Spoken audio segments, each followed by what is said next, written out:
Salam, sizdən Aqil Rəhimoğlu. Bir məsləhətim var sizə.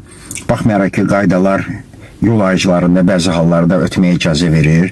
Məsəl üçün, nizamlanan yol ayrıcılarında qarşısız olaraq çıxmamaq şərti ilə ötməyə icazə verir. Mən sizə məsləhət görürəm ki, heç bir yol ayrıcında ötməyə getməyin. Bu qəribə məsləhətdir, amma illərin praktikasına söykənir.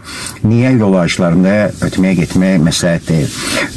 Birinci səbəb, tutaq ki, siz hər hansı avtomobili ötmək istəyirsiniz və ötən anda həmin avtomobilin sürücüsü güzgüyə baxmayaraq, dönmə ışıqlarını yandırmayaraq qəflətən sola dönür. Onda siz isə avtomobili saxlaya bilməyəcəksiniz. Çünki siz böyük sürətlə ötməyə gedirsiniz və hadisə qaçılmaz olacaq. Bu birinci səbəb.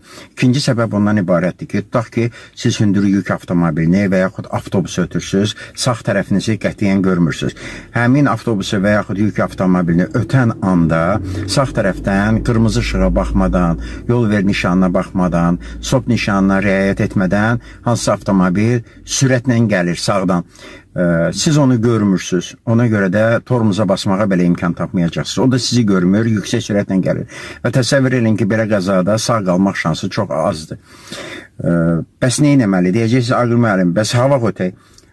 Cavab çox sadədir. Yol ayrıcını keçəndən sonra çox rahat şəkildə siz istənilən avtomobili qaydalar çərçivəsində ötə bilərsiniz. Bu məsləhət sizi uzun illər boyu ağır qəzalardan qoruyacaq. Diqqətinizə görə sağ olun.